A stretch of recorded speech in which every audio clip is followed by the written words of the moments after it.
All right, in this video, I'm going to get into comparing PrizePicks and Underdog to something more of the classical DFS sites, FanDuel and DraftKings, to see where we can kind of gain an edge, or really for you guys to see where you should be playing. So I am going to start just by using PrizePicks and DraftKings for relaying this information to you guys. It's the easiest two to use. So I believe that the normal bet unit size on PrizePicks for the players is about $5. This would apply for $10, $5 as well. I want to use the same unit size to make this comparison, okay? So we're looking at a $5 single entry contest on DraftKings. Now, yes, you could do a GPP that has 20 entry max or something like that, 3 entry max, but I want to have the same unit size just to make it easier to compare the two. So I just use this bet as an example. Okay, this is just a random one I put together. But if we were to make a 6-pick flex bet on PrizePicks, the payout would be $125. $5 to win $125. In order to win $125 based off of this single entry contest,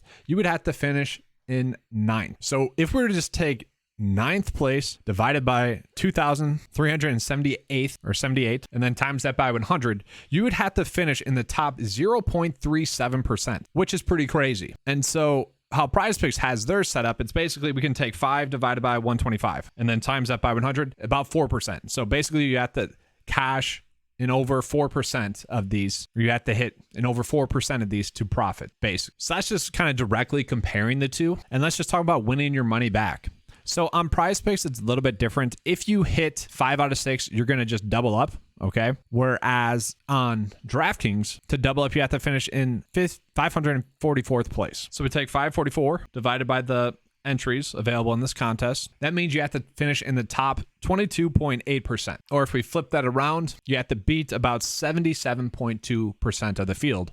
Now, if we were going to go ahead and use that for PrizePicks, to apply that on PrizePicks, you would be hitting about 5 out of 6 of your bets then to double up, which would mean that you would have to hit about 83% of your bets there. So in that sense, there is a tiny edge on DraftKings. But now let's go talk about the construction of both of them. So on PrizePicks, you can make this bet. The max you can do is going to be 6 together, but you only have to have 6 of them to hit in order to have that profit. And you know it's going to be a guarantee of that profit. Here you'd be profiting $120 if all those hit.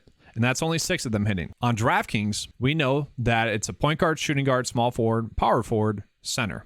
So we got those 5 positions, and then we got a guard, forward, and utility position. So that is 8. And on an average night in NBA DFS, you literally have to hit all 8 of those in order to have a chance of taking down a GPP. And that's really the appeal for everyone playing. They want to win a GPP. They don't really want to finish in 9th place. But in order to do that, you cannot have any misses. And now the same is going to be true for PrizePicks. In order to hit this, you cannot have a miss. But what's more likely, going 6 for 6 or going 8 for 8? It's going 6 for 6. So already on top of the worst odds for this, where you have to finish in the top 0.03%, it's less likely for you guys to hit a combination of 8 bets, and it's more likely to hit a combination of 6 bets on PrizePicks. Now, looking at it, PrizePicks is a known factor. You know what the fantasy score is that you have to beat. On DraftKings, you do not. You do not know what the fantasy score is, what you have to beat. You are playing against other people. On DraftKings, you're playing against the field. And so in some situations, you can gain leverage on the field by being on other players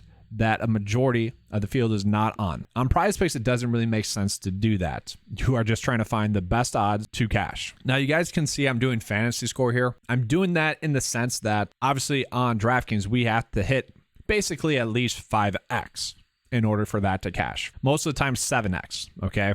And so it's going to be easier to give this information across by doing that. So what I went ahead and did was I went and I took the DraftKings salary, I exported that CSV file, and then I took the PrizePicks lines for today and just did a comparison.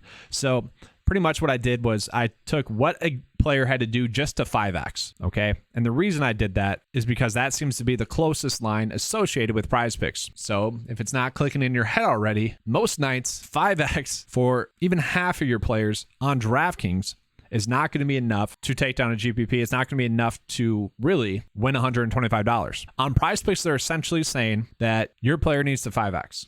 Now, it's a little bit different in scoring, don't get me wrong, okay? But I would assume that's why on average, DraftKings is a little bit higher for those positions or for those players. We can kind of just see that going down the list here. For the most part, DraftKings is higher than PrizePicks. And that's because DraftKings, you get bonuses for 3-pointers made, doubles, triple doubles, stuff like that. And so if we just take this and look at the average difference, it's really not much. Okay, that is not a very big difference at all. About 2.3 points. And this was DraftKings minus PrizePicks. So PrizePicks or DraftKings is a little bit higher, as it should be. That is expected. So the point I'm trying to get across here is that for the most part, now it gets different when PrizePicks starts to put in players that are injury-related plays. But most of the time, DraftKings does have their salary adjusted for that. So just looking at it, we are trying to chase players that are going to essentially 5x on PrizePicks. Whereas on DraftKings, if you have a player that 5x, you're probably losing ground on the field that night. So just based off of that, we can kind of see why doing a bet like that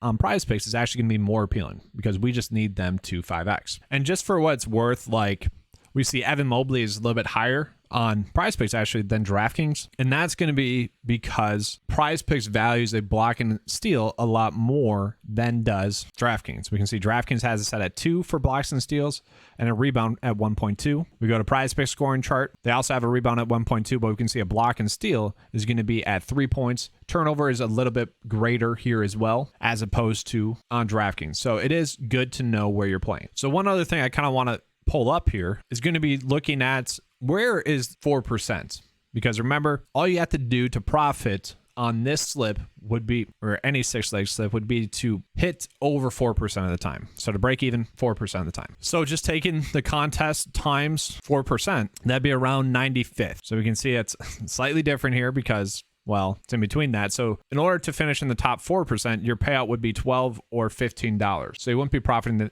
that much. Actually, you'd be profiting by finishing the top 4% on DraftKings. You'd be profiting the same profit that you'd be making on a 2-leg bet on PrizePicks. So you only have to get 2 right to have that same profit on DraftKings. Whereas on DraftKings, this lineup right here is finishing in the top 4% and you're only getting $15. Now let's talk about the appeal of both, because it might seem like I'm talking down DraftKings a little bit. And I would say for a majority of players, PrizePicks should actually be the way that you go. But let's talk about the appeal of DraftKings, because there is an appeal. One, it's going to be the top heavy payout. That is still going to be available, okay? And on top of that, they aren't limiting their player pool. The player pool is full. If they make a mistake in pricing, you can take advantage of that. Now, sure, the rest of the field is going to try to do that as well, but that's another thing that you can do. You can get contrarian to the field and potentially gain a huge edge on the field by not playing someone that's going to be a chalky disappointment. Another thing with DraftKings is that you can be around lineup lock and really gain an edge on the field, or after lineup lock and really gain an edge on the field by chasing maybe an injury situation that might not have been seen prior to the slate starting. Injuries pop up all the time in NBA DFS. As long as the player's in the player pool, you can go ahead and make that pivot. You can make that pivot live as well, as long as it hasn't locked in. On PrizePicks, once your bet slip is bet, you cannot change anything. If a situation adjusts throughout the day, for example, Kyle Anderson in this bet slip here, right? If for some reason Karl Anthony Towns was activated tonight and playing all of his minutes, this would be way too high for Kyle Anderson. We could make that adjustment on DraftKings. Whereas on PrizePicks, we are stuck with it. We are SOL if that happens. Whereas you can literally change your lineup throughout the night on DraftKings. And once I was just clicking players in here, do not judge this lineup. So that's definitely the biggest appeal to DraftKings, is kind of the usability with it. Now, if we look at that compared to PrizePicks, they do not put all the players out. It'd be a lot more fun, I think, if they did. Like, it's just kind of the more DFS contest. Now, for the most part, they will try to put out a majority of the starters, especially for fantasy score. Okay, so there is that edge there for them, that they don't have to put out players. They can wait until the news is out. They can adjust their lines based off of news as well. They can pull a line and then adjust it and then put it back up. So that to me is where DraftKings is going to be more appealing. Now, to me, the biggest appeal on PrizePicks is the simple fact that we could stack a team, or a game, I should say a game. So if there's a game that you think is highly appealing, I don't know, let's say this Golden State versus Atlanta Hawks game. Very high over and under, should be a very high scoring game. It's expected to stay close. You could go ahead and just plug in 6 players from that game. You don't have to worry about any sort of salary cap or anything like that. It's just, are these players going to hit their over? On DraftKings, we have to pull in at least one player from another game. So that is where playing on PrizePicks could be a little bit more appealing if there's a game that you specifically like and are trying to target. All right, so now what's the downside of something like DraftKings? Well, typically speaking, it is very much you need to be around at lineup lock. And guys, this applies for all the sports as well. It's not just using NBA. I'm just using NBA as an example. You need to be around at lineup lock, okay? Whereas PrizePicks, you know, the line might get worse for you. The prop might get worse for you, but once you put it in, it is in. You got 5 minutes to withdraw it. But after that, it is in, okay? You are not able to make any adjustments. So like mentally, at least speaking, you know that you can't change anything. Where DraftKings, you could literally be making adjustments to your lineup up until the last game. And so the time management is much more heavy on DraftKings or FanDuel. Now that is where you can gain the biggest edge by really just paying more attention than the field. The downside of DraftKings compared to PrizePicks as well is the fact that you need to get 8 for 8 to really have a strong, profitable day. At the same time, you could have all flames on your lineups and you could still not cash. You could still not hit that $125 goal that we're essentially trying to do on PrizePicks by hitting 6 for 6. And on top of that, ownership is very heavy. A lot of people are using the same plays on DraftKings. So using the same players can be rewarding for maybe, let's say, 5 out of the 8 players, 6 out of the 8 players that you're filling your lineup with. You do need to get unique at some point. You need to say, all right, the field is wrong on, you know,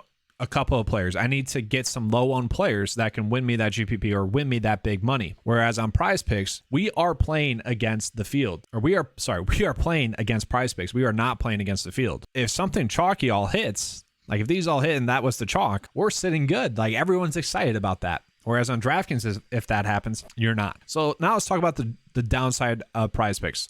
Well, I would say first and foremost, it's going to be the fact that we don't have all the players available. There are many nights in which I am waiting for a player to come out with their prop. I would say Jalen Duren, I'm recording this late in NBA DFS.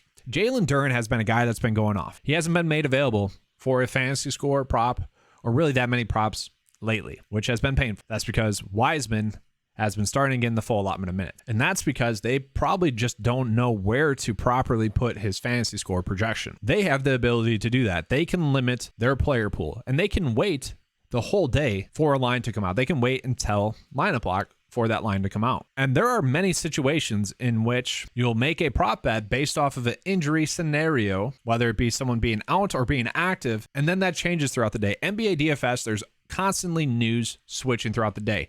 Now that's going to be true for like something like NFL as well. If you make a, you know, roster decision based off of early projected value, based off of an injury, and then someone gets ruled active, well, you can't change that. You are SOL, so out of luck. So there is that kind of downside. It's once a bet's in there, it's in there. They limit the player pool and they put out props out there once they think it's an even push prop. They're not going to put anything out there that they think is going to heavily favor one side or the other. And if they do, they're just not going to put that player out there. So I guess the final question that people would have is, all right, well, which one should we use? And I would say that does come down to you and kind of what your goals are. I like PrizePicks a little bit more than DraftKings because we have a known factor. For this scenario where we're trying to hit this 6-leg bet, we know that if these 6 hit, we're going to win $125.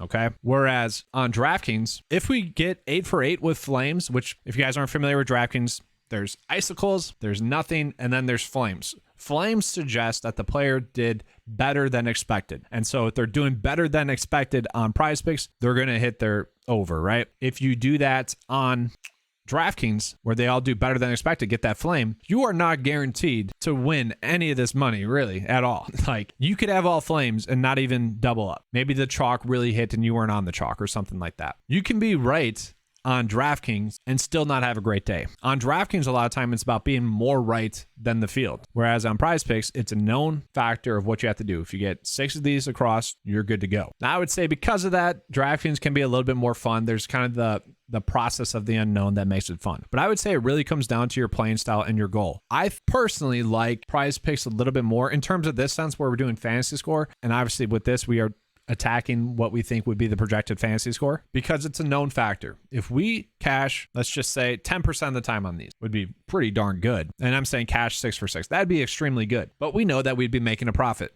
at that point. We cash 4% of the time, we are breaking even. So at least we have that known factor in there, whereas DraftKings would be a much more hands-on approach. Now, also, I will say it really does depend on the time of year. I'm recording this video late in NBA season. To me, there actually is a bigger edge on DraftKings right now because of that, because it's not as data intensive, because we are seeing a lot of random players get a lot of minutes. Let's talk about the Spurs, for instance. They have had so many players in and out of their lineup that database stuff, you guys see Keldon Johnson here, has not been as accurate to project. It's been a lot more random. And so with there being more randomness in there, the chalk and these like lineup builders and whatnot, they've been a lot less accurate later in the season. And that's going to be true both early on in NBA seasons or NFL, whichever sport, for the start of the season and the end of the season. So to me, it's almost like, and this is more of a personal opinion, but it's something I've noticed, it's that at the end of the season, I think it's almost better to play on something like DraftKings because you can gain a bigger edge on the field by simply being sharper, where that gets reduced throughout the season when there's less random news, random plays popping up. And in that sense, I would say it's much more appealing to play PrizePicks during the core of the season for any sport. Another example of that would potentially be NFL, like the last week of the season or so, where we might get news that someone's starting, like a quarterback starting, going to play the full game, and then they only play a quarter. A slight injury happens, and then you're out of luck there. Also, do want to point out that PrizePicks does have their Flex Friday stuff that gives you money back on a contest. They also have their Taco Tuesdays, where you could also use a free square as part of a flex as well. So then you are already increasing your odds a little bit as well. We do get free squares on DraftKings as well, don't get me wrong, where there will be min price players that shouldn't be min priced. For example, Sandro was a min price play on DraftKings 2 nights ago, was a free square. Everyone was on him because of that. So that does happen there as well. And for instance, because PrizePicks saw that he was very chalky, they put his prop line higher than it should have been as a result. So everyone wanted to play him on DraftKings. And I think because of that, they put his prop line a little bit higher than it should have been. PrizePicks has that control.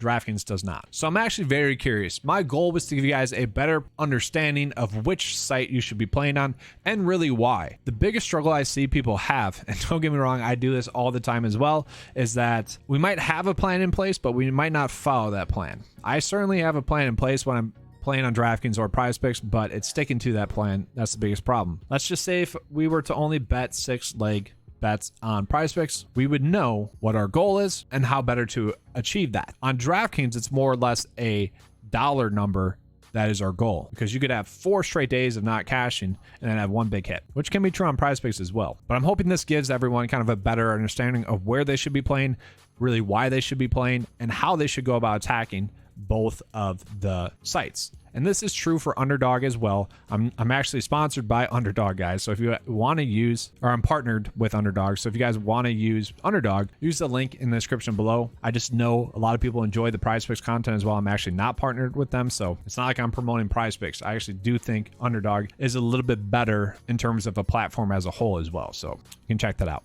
All right, thanks for watching. Hopefully you guys enjoyed it. If you did, give it a like and subscribe.